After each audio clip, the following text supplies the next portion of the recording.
யாத்திராகமம் 38ஆம் அதிகாரம். தகன பலிபீடத்தையும் சீத்தி மரத்தால் உண்டாக்கினான். அது 5 முழ நீளமும் 5 முழ அகலமும் சதுர வடிவும் 3 முழ உயரமும் ஆனது. அது 4 மூலைகளிலும் அதனோடு ஏகமாக இருக்கிற அது 4 கொம்புகளை உண்டாக்கி அதை வெண்கலத் தகட்டால் மூடி அந்த பீடத்தின் சகல பனிமுட்டுகளாகிய சாம்பல் எடுக்கத்தக்க சட்டிகளையும் கரண்டிகளையும் கிண்ணிகளையும் முள் துறடுகளையும் நெருப்பு சட்டிகளையும் உண்டாக்கினான். அதன் பனிமுட்டுகளையெல்லாம் வெண்கலத்தினால் பண்ணினான்.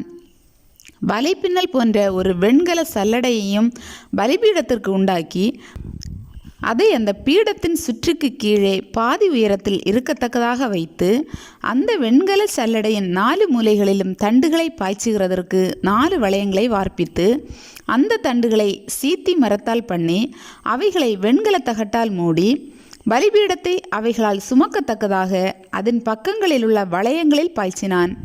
பலிபீடத்தை உள் வெளிவிட்டு பலகைகளினால் செய்தான். ஆசரிப்பு கூடாரத்தின் வாசலில் கூட்டம் கூட்டமாய் கூட ஸ்திரீகளின் தர்ப்பணங்களாலே வெண்கல தொட்டியையும் அதன் வெண்கல பாதத்தையும் உண்டாக்கினான். பிராகாரத்தையும் உண்டு பண்ணினான்.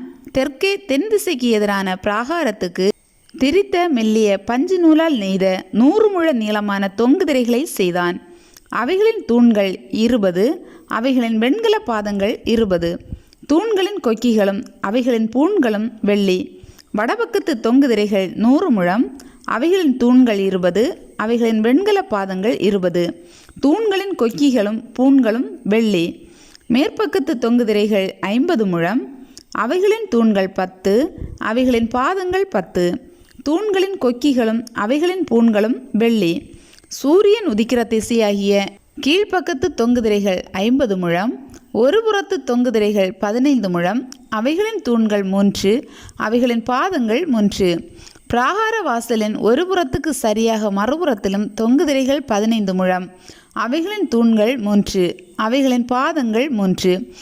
சுற்று பிராகாரத்து தொங்கு திரைகளெல்லாம் மெல்லிய பஞ்சு நூலால் நெய்யப்பட்டிருந்தது. தூண்களின் பாதங்கள் வெண்கலம், தூண்களின் கொக்கிகளும் பூண்களும் வெள்ளி. அவைகளின் குமிழ்களை மூடிய தகடும் வெள்ளி. பிராகாரத்தின் தூண்களெல்லாம் வெள்ளி பூண்கள் போடப்பட்டவைகளுமாயிருந்தது. பிராகார வாசலின் தொங்கு திரை இளநீல நூலாலும் இரத்தாம்பர நூலாலும் சிவப்பு நூலாலும் திரித்த மெல்லிய பஞ்சு நூலாலும் செய்யப்பட்ட விசித்திர தையல் வேலையாயிருந்தது.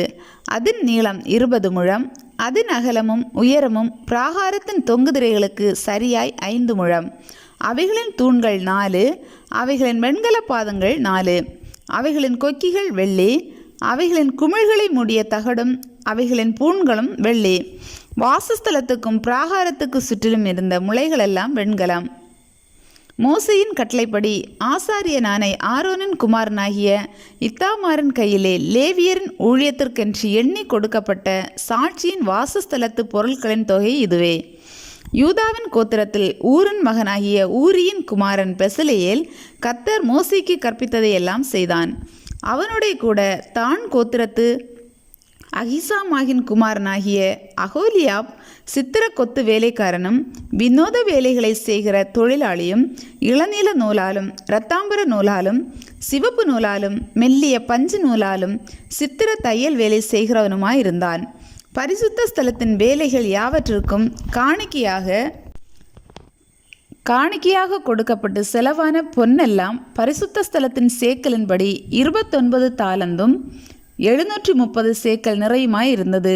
சபையில் எண்ணப்பட்டவர்கள் கொடுத்த வெள்ளி பரிசுத்த ஸ்தலத்தின் சேக்கலின்படி 100 தாலந்தும் 1775 சேக்கல் நிறையுமாய் இருந்தது.